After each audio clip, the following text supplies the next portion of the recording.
It's Friday, May 23rd, 2025. Good morning, Denver, Colorado. You've tuned into the Jeff and Bill Show. News Talk 710 KNUS. I'm your co-host, Jeff Hunt, along with Bill Thorpe, bringing you the freshest insights, hottest takes from the right, left, and center. Colorado's blue, America's red. It all meets right here. Most importantly, though, we include you in the conversation. So give us a call at 303-696-1971. Text us on the Dan Caplis Law text line at 720-819-5115, 720-819-5115. Got a great show for you coming up here in just a few minutes. Rory O'Neill, NBC News national correspondent, is going to join us. What's next for President Trump's agenda? Now, this tax and spending bill has passed. National correspondent with NBC News, Rory O'Neill, will have the story. 7 o'clock hour, Representative Lauren Boebert will be joining us to give us an update on how things are going since the passing of the big, beautiful bill and what was she able to accomplish for her constituents. We're going to hear a very compelling story. Elijah Stacy with Right to Try is going to be joining us. This young boy probably doesn't have a decade to live. No, this is he has lost his older brother. He has lost a younger brother. He has this disease. 3 of the 4 kids in his family have this disease, and they were successful in getting Right to Try passed here in Colorado. It basically means, look, you have a terminal disease. We're not going to come up and go, oh, FDA, you can't try this, FDA, it hasn't been totally approved. Look, if these people are going to die, give them the freedom to go out there and try. Because God may provide something that could save these people's lives. And if some of these drugs are yet unproven, untested, etc., in this situation, if the patient is advocating for it, why not? If without the use of the therapy or the drug, death is assured, I think we've already confronted the worst possible 100%. Side effect of any medication or treatment. When they're already facing death, I think you will let them make that choice. So this is going to be a really difficult conversation because of what he's feeling and what he's going through, and personally the challenges he's facing. It's going to be a lot of tragedy, but it's also a lot of hope. So there's going to be a lot of rain and a lot of sunshine as well. This is a difficult conversation, but this is an incredibly strong dude, and we're really excited that he's coming on. And it's people like him that are fighting that, this is going to be breakthroughs in other areas. They're going to be part of the people that will plow the field and plant the seeds for more development in medicine in the future. And they need to be allowed to do this. So this is going to be a very difficult, but also a very powerful conversation today. This is cool. Not going to want to miss that. And then we'll cover Denver having to put its own employees on furlough now, because the city is facing a $50 million budget shortfall that's going to rise to $200 million next year. $250 million. Yeah. $250 million. I wonder, where was that money spent? Yeah. Oh, I know where $356 million was spent on 45,000 illegal immigrants. So the city of Denver now broke just, 7 years after it hung its big banner saying, "We heart immigrants," downtown at the city capitol. So lots to cover today. Most importantly, though, your phone calls and texts, and then Jeff Hildebrandt with some cowboy poetry to take us into Memorial Day weekend. So lots to cover, but now is time for your morning dose of news and comment with Blake Olson. Blake Olson. Blake Olson, news and comment. Good morning, TGIF. Memorial Day weekend begins. 51 and partly cloudy in Denver, expecting a high of 85 today. Going to be a great day. The 7-10 5-day forecast coming up. Our top story, been another amazing week for DJT, and 47 just posted on Truth Social this morning that Tim Cook of Apple needs to manufacture and build iPhones here in the States, not India or any place else. Otherwise, Apple will be hit with at least a 25% tariff. Negotiators from the U.S. and Iran will meet today for another round of nuclear talks. Middle East Special Envoy Steve Witkoff once again will lead the U.S. delegation for talks being held in Rome. The U.S. wants Iran to halt its uranium enrichment program, but Tehran insists that its nuclear program is for civilian purposes. Here at home, DJT expected to sign executive orders as soon as today to boost U.S. nuclear power and fast-track new reactor approvals. Governor Polis giving Coloradans a first look at a planned pedestrian walkway at the state capitol. Drawings of the Colorado 150 pedestrian walkway were released on Thursday. The 11,000 square foot walkway will provide a bridge over Lincoln Street connecting the Capitol building to Lincoln Veterans Memorial Park. The project will cost between $18 and $20 million. 47 is sending another 1,100 troops to the southern border. New deployment brings the total number of service members to nearly 10,000. Officials say about half of the new troops will focus on construction and support duties. The DJT administration says Harvard can no longer enroll foreign students. Homeland Security Chief Kristi Noem. Yes, so do I. You see the letter, by the way? Yeah, I did. That was beautiful, man. I mean, all this stuff is just, go ahead. She keeps pointing out, look, we're asking for information. Do you have international students that are inflicting violence upon Jews here in America? Do you have international students that are disobeying your rules up there? Do you have international students that are harassing Jewish students? And Harvard wasn't complying. They just weren't, like multiple requests. Yeah, so now absolutely. they're like, all right, you want to play this game? You have 72 hours to get us this information, or we're going to prevent you from having any international students, which means your existing students now have to transfer to other schools as well. Yes, love it. And Jeff, I think Mike Benz does a great job breaking Harvard down. They were tightly involved with the Tesla takedowns. So while Harvard is getting $9 billion of your tax money, these people are glorifying and strategizing, actually helping strategize the direction of what is effectively somewhat adjacent to domestic terrorism.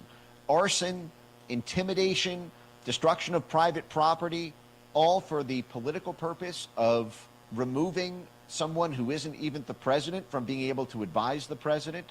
This is the sort of stuff that Harvard does because Harvard builds these networks. They serve as a CIA back channel, a State Department back channel in foreign countries who organize these riots to topple governments so that the new government will be pliant and give everything to the corporations Harvard invests in. It's a giant racket, and we can't let them do that to our own country like they've done to dozens of countries around the world. And we pay for it. We pay for this stuff, and you have people go around assassinating people. And this is the type of stuff that, our young people are indoctrinated, brainwashed, and here you go. So great job by the DJT administration. News brought to you by Lair Fireplace and Patio, Denver's premier source for everything. Fireplace, patio, and grills, locally owned and operated since 1954. Online at lairfireplacepatio.com.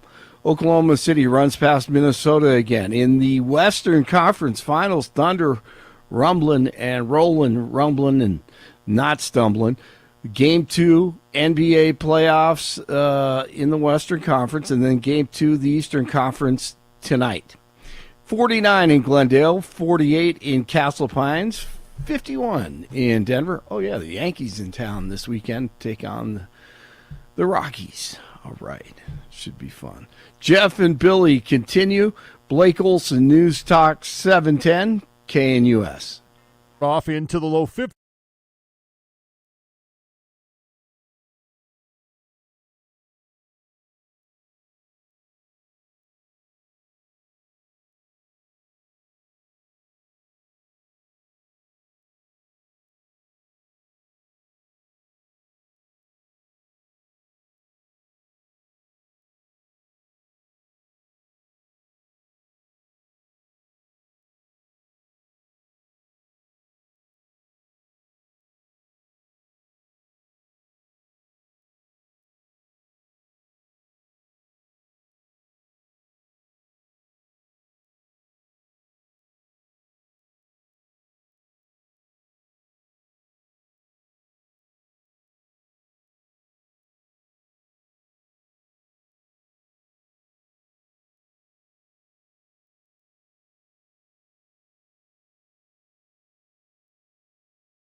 Well, tough times for people of Denver these days.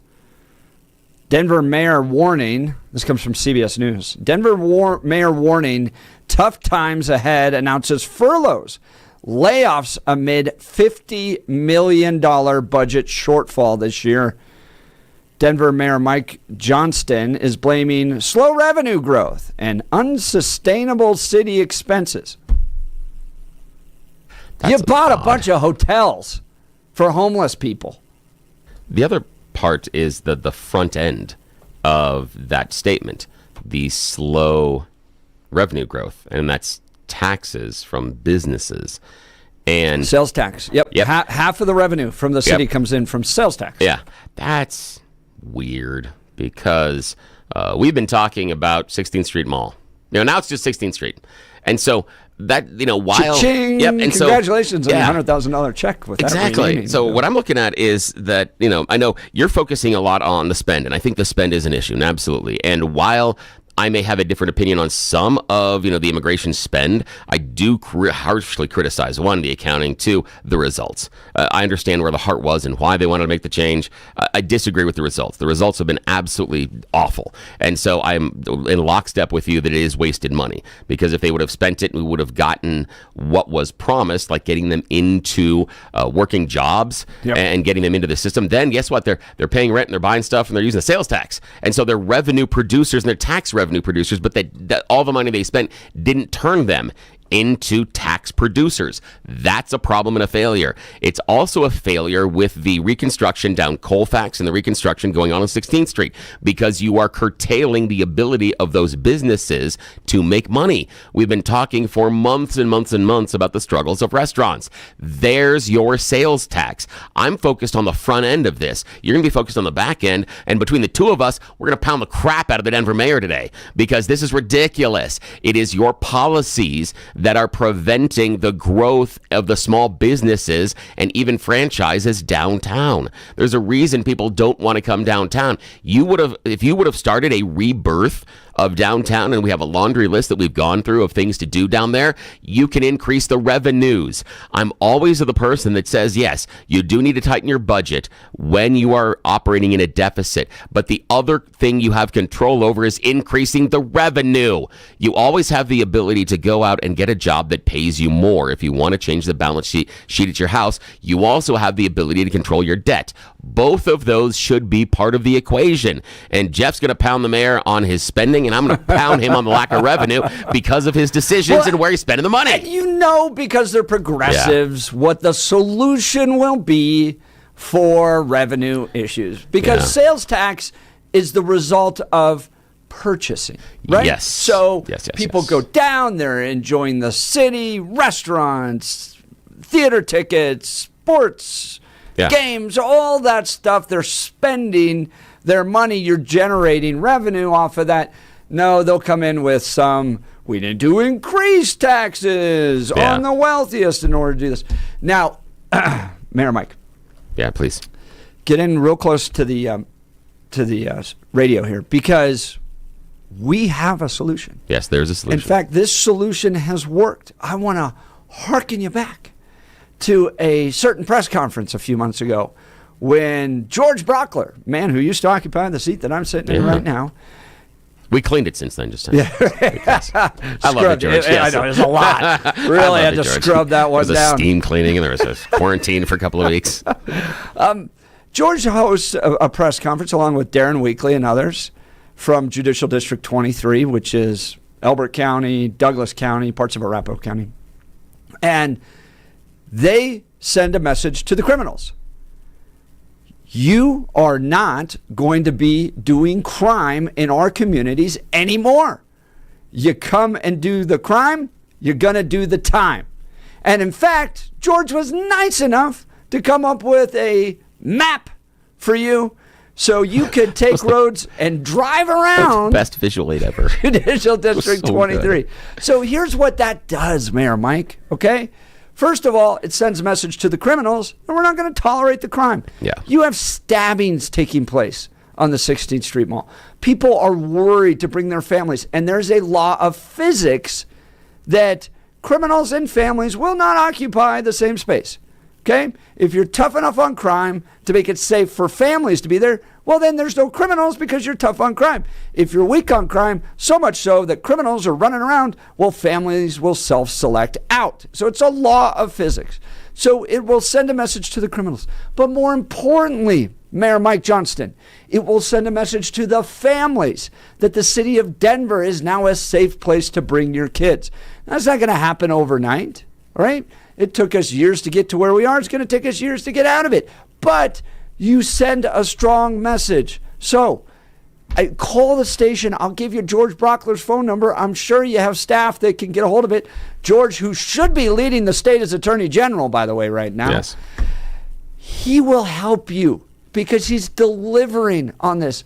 People of Douglas County, people of Elbert County, parts of Arapahoe, under George's leadership, under Darren Weekly's leadership in Elbert or in Douglas County, under the sheriff out in Elbert County, the residents of these communities were thrilled because our elected leaders are tough on crime, putting families first. And guess what?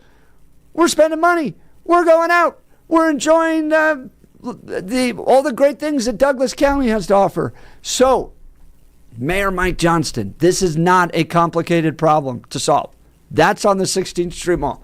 All right, let's talk homeless hotels and money pouring into services for illegal immigrants. I think we've all learned through this, and I want to hearken you back to a bet that was laid out between you and Danielle Jurinsky as to which city was going to do better under the policy priorities that you each had, okay? You said illegal immigrants were going to be a blessing to our community, that they brought in great diversity and all this great, wonderful opportunity for the city of Denver. You staked it. I sat right behind you at the Capitol testifying. When you testified on Capitol Hill in Washington, D.C., I sat right behind you and I heard you espouse the great benefits that illegal immigrants had brought to the city of Denver. Okay? Danielle Jurinsky and others in Aurora said the exact opposite, going, we don't have a lot of money. And in fact, we're not going to put a single dollar towards illegal immigrants because the money that comes to us comes from taxpayers. And this means we're going to put it towards the services of taxpayers. They are going to be priority number one. We're not going to be wasting their money on services to illegal immigrants. Mike, you're $50 million in the hole right now. $200 million in the hole next year. Your vision for Denver, your policy priorities are not working. It's coming apart, dude. And there are cities all around you, from Aurora, under Danielle Jurinsky and others, to Judicial District 23, Douglas County, Elbert, that are doing it right. So take a moment to pay attention to the communities that are being led by conservative values, conservative budgeting, and prioritizing their own citizens first. They're thriving. Your policy priorities are failing. Now is time to turn the corner. You have the opportunity. All right, so what does this furlough mean? Well, actually, before we get to that, yes, I don't just briefly tag on to what you're saying to Mayor Mike, and I'll make it very, very, very brief. If what you said worked, we wouldn't be having this conversation. Boom. This isn't about our politics. This isn't about my perception of the issue. This isn't about Jeff's perception of the issue. This is about lack of results. That's it. End of story. Full stop. If what you said was going to happen happened, we don't have this conversation. It's on you. That's it. Continue, my friend. And Bill, to your point, this is a Yale-educated kid. Yeah. It is no dope. Oh, and here's the thing is, I would be defending every aspect of this program if it produced the results. People understand I come and I look at this differently than Jeff does. That's why you're here listening to the Jeff and Bill show. I know I piss you off on the regular, but I am intellectually and emotionally honest on these issues. What Mayor Johnston said he was going to do, he didn't accomplish. His program failed. Full stop. I can't defend it. He can't defend it. No one can defend it. And now employees of the city of Denver are going to not get paid because, in part, from his decisions. That's it. Bill, you're exactly right. Johnston spoke to city employees Thursday morning about the dismal economic picture and then publicly announced furloughs in 2025 for most city workers. Again, this is CBS News. Brian Moss reporting an immediate hiring freeze and potential layoffs in the future. The truth is, this is hard, and it's going to be hard, said Johnston. By the way, Bill, I was at a Colorado prayer luncheon about a week and a half ago. Yeah. And I turn to my good friend Sean Duffy, friend of the show, and I go, look at his face. Mike Johnston was coming to terms. You could see it in his face that it's not working, that his leadership of the city is driving it into a ditch. Yeah. And it's getting worse than what we had under Hancock. I mean, this budget deficit is serious. Oh, yeah, this is real serious. And again, it's twofold. Spending tied with lack of revenue. Yep. And those are two different horses that are running in opposite directions. You got a big, big, big problem. Big problem. This is a hard conversation, he told city workers during a virtual meeting. And speaking with city employees Thursday morning, Johnston said the city has been through difficult times in the past 5 years, but that city workers always showed up. Don't you love that? I've worked for companies where we've done that, and you're just like, gosh, come on.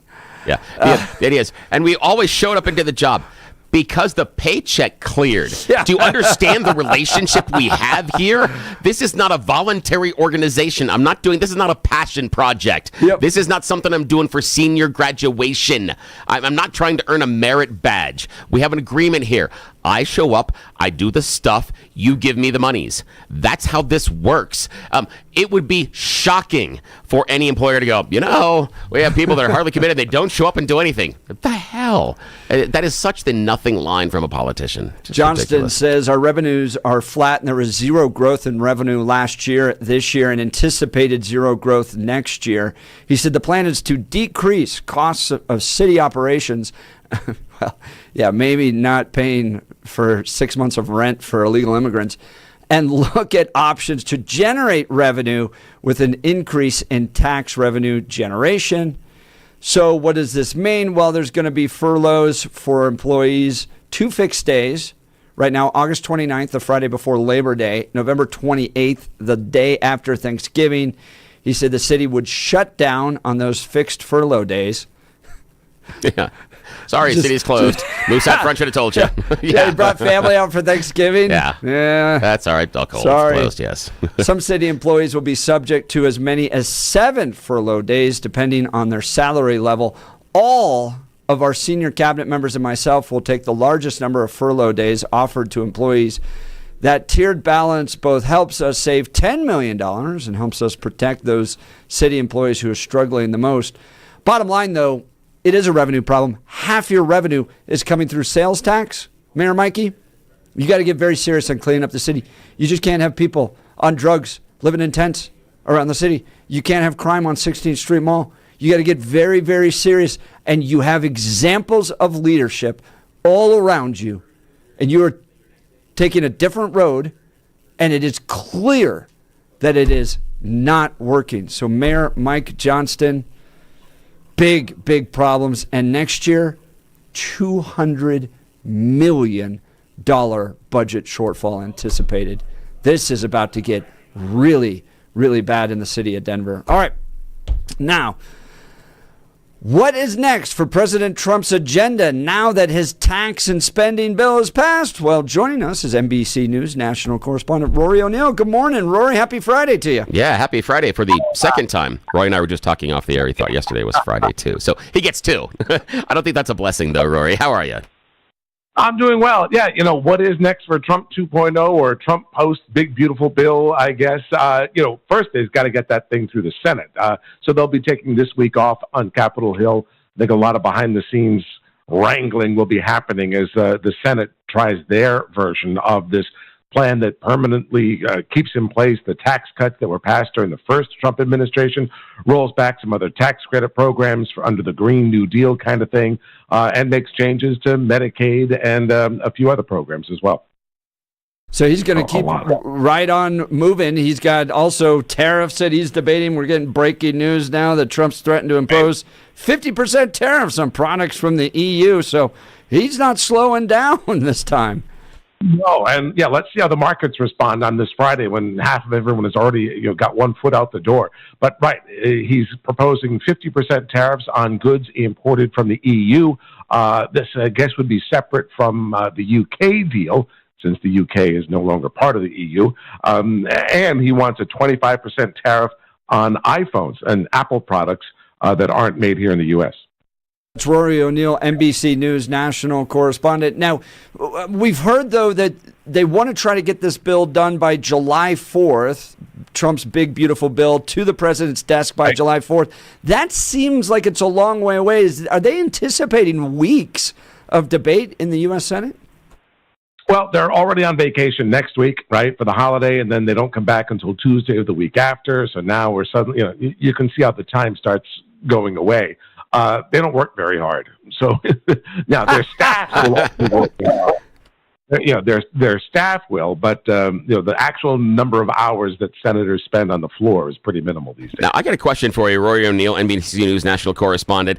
Is there a motivation for the members of Congress to get this done? Because I don't see a heck of a lot in the legislative pipeline beyond the big, beautiful bill. There are some ideas, but I have this theory that if they get this thing across the line, they can kind of mail it in for the next year and a half. There's not a heck of a lot that is going to be as prescient as the big, beautiful bill. So them just going on vacation and making speeches to constituents and making fundraising phone calls opens up a lot of time.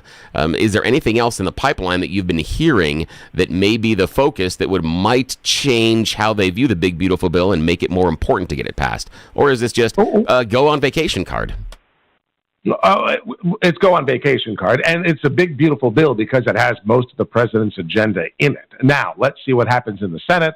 If they want to separate things out, maybe they don't want to do some of the things that are there. They really could make significant changes here and have to break this down to several programs. But essentially, they put the whole agenda and stuck it in this one bill that's 1,100 pages long. So it's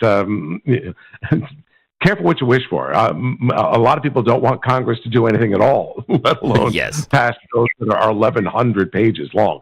So this is a lot of the agenda here. That's Rory O'Neill, NBC News national correspondent, talking about what's next for Trump's agenda. Speaking of what's next, any idea what he's doing this weekend? I haven't seen the weekend plans. I know he spent last night at his golf club in Virginia. And then, but he was back at the White House last night. I was checking on that. He's been, he'll be at Bedminster, so he's going to New Jersey, leaves the White House around 3:10 this afternoon. So it's spending the weekend in New Jersey. Fantastic. Great reporting. Rory O'Neill, NBC News national correspondent. Thank you for taking time to join the Jeff and Bill Show. Yes, and happy second Friday. Hope you have a great weekend. Take care. So, lots to talk about. Trump's next steps, getting this bill through the Senate. We're going to talk with Lauren Boebert in the next hour about this. But then the city of Denver now on furlough. What do you think about that? And Mike Johnston's leadership. Lots of text messages coming in. Janet going, Billy, you are intellectually consistent, which is both wonderful and frustrating. I appreciate that. That's how hard this is for me today, because I have a heart for programs that can mainstream immigrants and asylum seekers. We can deal with the illegals. I am more empathetic than many, many people are to that situation, but I can't defend lack of results. No. There's no way I can honestly defend lack of results coming out of Mike Johnston in Denver. I can't defend the programs. It's been a failure. Right. So and you remember when they did the whole accounting issue on these homeless hotels? We haven't even gotten into that. Oh, they don't even know where 40% of the money went. Yeah, no idea. We're broke and we don't know where 40% of the money we spent on the homeless hotels went. It's ridiculous. It's absolutely ridiculous. So, if you work for the city of Denver, we'll keep it anonymous. Yeah. No one has to know what your real name is. No. Give us a call if you're frustrated. 303-696-1971, 303-696-1971, or text us on the Dan Caplis Law text line at 720-819-5115. Breadman texting in. You think a Yaley, who would have thought that a Yaley would be worse than Hancock? Yeah, and that's part of why I gave Mike Johnston at the beginning a little bit of grace, because I'm kind of like, he should have the critical reasoning skills to at least come at this thing and take it apart when it's not working and be smart enough to change course early enough. Yeah, I was wrong. Completely and totally wrong. Jason in Denver property taxes and fees are already through the roof. Yeah, how's he going to get that? And while I have been talking about our budget deficit nationally, and I do think that there is room for some of the very, very high earners. I think where we put the threshold for high earners is wrong, but for very high earners, I would increase the percentage of taxes we take. However, I do not think that's necessarily applicable to Colorado simply because of numbers. We don't have the numbers of those ultra high earners that in my mind will make a significant impact on revenue. Revenue growth in my mind cannot be done by increasing the taxes for an individual. Revenue growth has to become by increasing the sales tax and other economic growth inside the city and state. But that's not where the growth raise needs to the go sales tax. Oh yeah, no, But don't raise just it. the No. people It's the coming idea in. Yep, Right, it's the right, idea of it. People have to have more money to spend. People have to go out there and spend more money. They have to have reasons to go to downtown. We have to go to more restaurants. We have to feel we're safer in certain areas. That will help. And you also have to increase some investment ideas so that you get more, businesses and stuff starting here. Yes, sounds very, very, very conservative, but I don't think you can tax your way out of this. This, for me, is a solution of increasing revenue growth, and I don't believe there are enough high-end earners in order to make the dent we need in this budget. I don't think we can do it. They would just move to Cherry Hills, which is outside of that Denver exactly. tax So they wouldn't get it. bracket. Yeah, exactly. All right, lots of text messages, phone calls coming in. Join the conversation. Let's talk L&L heating and air conditioning. It's going to be warm today, and it's going to drop down into the 60s on Sunday and Monday. So you're going to have the heater and the air conditioning going back and forth and working. Our air conditioner went out last summer. We spoke with a number of HVAC organizations and decided that L&L heating and air conditioning was the best.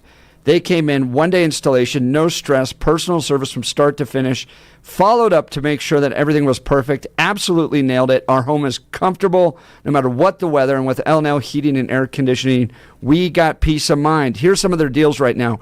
A free programmable thermostat or carbon monoxide detector with a new furnace or air conditioner installation. Listen to this, guys. No emergency charges. They're not going to make you pay when you're dealing with an emergency. $0 trip fee. Price match value guarantee on equipment. Free estimates.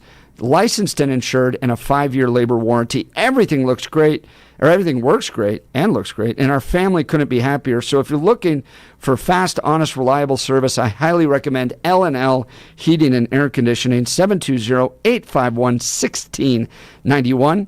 720-851-1691. Online at bestdenverhvac.com. That's bestdenverhvac.com. I'm sure glad we called them. That number again, 720-851-1691. You're listening to The Jeff and Bill Show. This is Denver's Talk Leader, News Talk 710 KNUS. Your call's next.